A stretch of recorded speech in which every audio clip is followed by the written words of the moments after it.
չխառնենք, հա, իրականության հետ։ Այո, պայքար կա, բայց այդ պայքարի մեջ կա նաև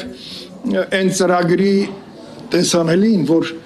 այսօր էլ Հայաստանը ամենաապահով երկիրն է, ինչքան ուզում է 4 կողմը ինչ որ է, ապահով է մեր ժողովրդի համար, այստեղ ներքին կայունությունը դեռ ասում եք միջազգային ուրեմն ուսումնասիրությունները, դա ճիշտ է։ Բայց դրա համար էլ մենք այսպես մեր երեխաները, մեր աղջիկները հատկապես իրական փողոց են դուրս գալի եւ հանգիստ նաև վերադառնում են իրենց ընկերների հետ շփումներից հետո մշակութային օջախները այցելուց ոտքով գալիս են տուն։ Դա խոսում է Հայաստանի վիճակի մասին։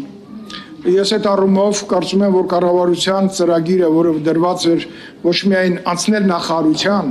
որտեղ ամենակարևոր խնդիրը վերահսկողության տեսանկյունից, որ որոշում կայացվեց, որ ոստիկանությունը դառնա նախարարություն։ Այդ նախարարությունը տվեց հնարավորություն կատարել այն բոլոր 4 սենացիաների ստեղծումը իր դարձնել իրականություն, որոնք ժամանակ է պահանջում ներդաշնակման եւ այլն։ Ես կարող եմ հարց տալ, թե մյուս ուժային կառույցների հետ մենք ինչ համագործակցության եզր ենք, որտեղ առանց մյուսների հնարավորությունների, քանի որ մեր մոտ իրականություն չի դարձել գաղտնալսման հնարավորությունը տիկին նախարար։ Եվ ես ասեմ, որ մի քանի օր առաջ ես ակադեմիայում էի եւ ակադեմիայում հիշեցի, որ անդադ, չգիտեմ, ձեր հետ գնացել եմ, այդ խոստումը տվել ենք միասին լողավազան ունենալու փակ։ Այս 26 թվականին, եթե ունենանք այդ հնարավորությունը, այդ խնդիրները բերեք լուծենք, դրանք մեծ բաներ չեն, բայց որակ են այնտեղ ուսանողները, չեմ ասում նոր ուսանողների կորպուսը ինձ հիացրեց, որ այդ ծավալի աշխատանք է կատարում։ Բայց այդ կորպուսը հենց այնպես չի եղել։ Արգիժան մի օր իմ հետ կգաս, այնտեղ փայլուն բան է, որտեղ երբ որ այդ պայմաններում, հա, սովորողը բան է անում, պայմանը նաև ազդում է իր կրթության որակի վրա։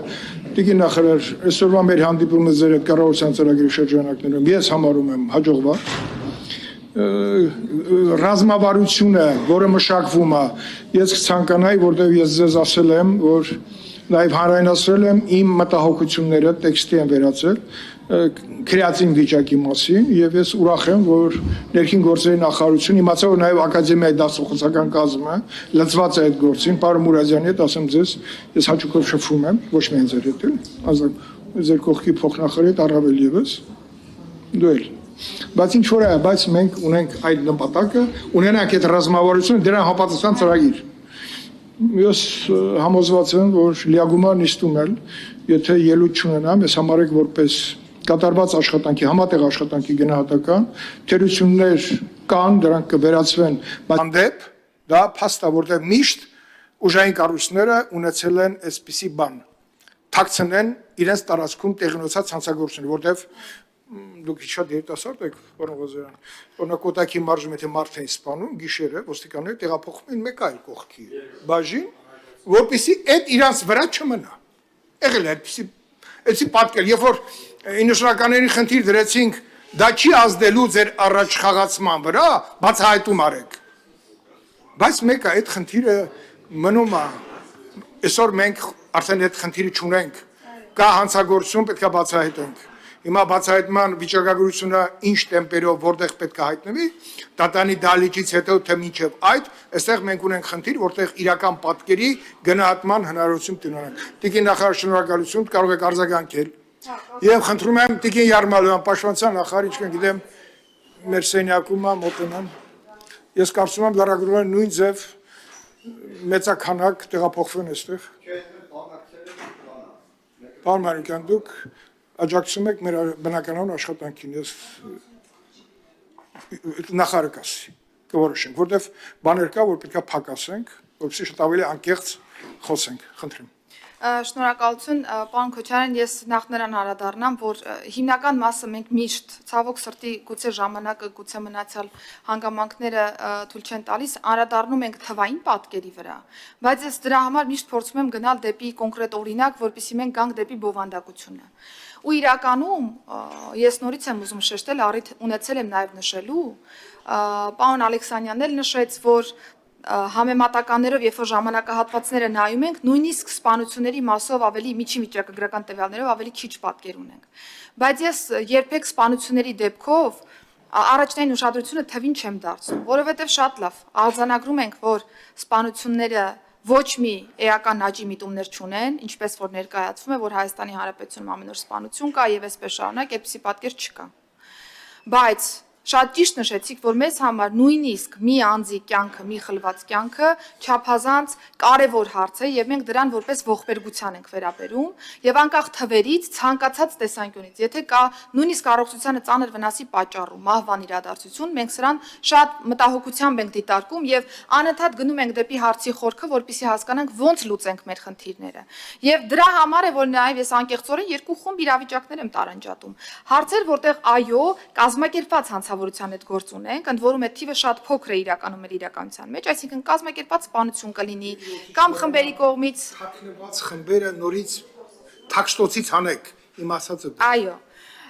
Ես Կարծում եմ, որ ոստիկանապետը լսեց սա։ Միանշանակ։ Առաջին խմբի մասով իրականում, այո, օպերատիվ աշխատանք շատ կարևոր է եւ մենք օրինակ անցած տարվա կտրվածքով 12 սպանության նախապատրաստություն ունենք բացահայտած։ Այստեղ պիտի շարունակենք օպերատիվ աշխատանքը, դեռ ես գոհացիչ չեմ համարում, չնայած ունենք էլի 12 խնայված կարելի ասել կյանք մեր օպերատիվ աշխատանքի արդյունքում։ Բայց զուգահեռ իրականության մեջ ես ուզում եմ մեր բոլորի ուշադրությունը հրավիրել այս հանգամանքի վրա։ Մեզ մոտ գերակշիռ մասը ընդհանուր առմամբ մտածողությանը վերաբերող հանցագործություններ են, որովհետև մի հայոյանքին ավելի սուր հայոյանք է տրվում կամ մեքենան իրար վրա վարելու համար բռնության պորտկում են տեղի ունենում եւ մենք ունենում ենք սպանության կամ առողջությանը պատճառված վնասի դեպքեր։ Այստեղ եթե մենք այս դեպքերը չզտենք եւ չհասկանանք իրենց հետ ոնց վարվեն, մենք էլի այդ բարեխիղճ մոլորության մեջ ենք հայտնվելու եւ փորձելու ենք անընդհատ ինչ-որ խավության նոխազներ փնտրել։ Իրավապահը պիտի աշխատի, սա չի քննարկվում, իրավապահը պիտի զարգացնի իր կարողությունները, բայց մենք պիտի ունենանք նաև մտածողության փոփոխություն, որ նմանատիպ մանր, թույլ տվեք հենց այդպես էլ ձևակերպել։ Նմանատիպ մանր հարցերը չեն կարող մարդկային կյանք արժանալ։ Եվ այստեղ մենք պիտի նաև նկատենք, որ տարիներ շարունակ հենց այս բռնության մեթոդով հարց լուծելու կարգավորումն է, որ նաև ուժեղացրել է քրեական ենթամշակույթը մեր հանրապետությունում։ Եվ նույնիսկ մենք հիմա տարանջատում ենք երկու խումբ։ Քրեական ենթամշակույթ կրող անձինք, ովքեր որ հիերարխիկ կառուցվածքով են, այսինքն իրենց կարող է քրեական գնահատական տալ արարքին, եւ անձինք ու մոտ դա մշակույթ է եւ իրենք չեն էլ ընկալում, թե ինչպիսի նեգատիվ հետևանք է բերում այդ մշակույթին հետևելը եւ դրանով ապրելը եւ դրանով տարբեր հարցեր լուծելը։ Մենք պիտի մեր ռեսուրսը նաեւ կենտրոնացնենք մտածողության փոփոխության վրա, որովհետեւ ռեալ արդյունք, կայուն, օրինաչափ արդյունք կարող ենք ունենալ նաեւ այս ուղղությամբ աշխատելու պայմաններում եւ մենք հենց այս տրամաբանությունն ենք նաեւ մեխի պես կարելի ասել մեղել հանցավորության կանխարգելման ռազմավարության մեջ, որովհետև նորից անկեղծ ենք եւ չեն կարող հարցերին միայն մի կողմից նայել։ Շնորհակալություն հանձնաժողովին ձեր գլխավորությամբ, ինչպես մի շատ արդյունավետ քննարկման համար եւ հետաքրքիր քննարկման համար։ Բնականաբար ներքին գործերի նախարարությունը ամենահետաքրքիր նախարարություններից մեկն է, թե քննադատելու, թե քննադատվելու եւ թե նաեւ տարբեր հարցադրումներ ուղղելու։ Շատ նորմալ ենք դրան նայում, շատ բնական է եւ նախարարության ձևավորումը հենց այս նպատակն ունի, որ մենք նաև այս հարթակում քննարկենք եւ հասկանանք որտեղ են խնդիրները, որտեղ այո խեղաթյուրված պատկերը, որ նաև զտենք եւ որտեղ են նաև արդյունքները, միասին պլանավորելով գնանք առաջ, բայց քանի որ կառավարության ծրագրի զեկույցը ի վերջո ոչ թե գլոբալ ինչ որ քննարկում, ուզում եմ ֆիքսենք, որ կառավարության ծրագրով ոստիկանության ոլորտի բարեփոխումների իմաստով նախատեսված բոլոր միջոցառումներն ըստ էության կատարված են։ Շնորհակալություն։ Տիկին նախարար եւ մեկ բառ օգտագործեցիք, որը այսպես ես նշեցի, ռելևանտ։ Բայց դուք օգտագործեցիք ռելևանտ բառը, մտավ երևի մեր դե հայերենն էլ չէ, այսինքն դուք կողմ եք այս բառի շրջանառության մեջ ունենալ։ Իմ համար նորեր կներեք, ես այդքան առաջադեմ չեմ, շատ լավ։ Շնորհակալություն տիկին նախարար։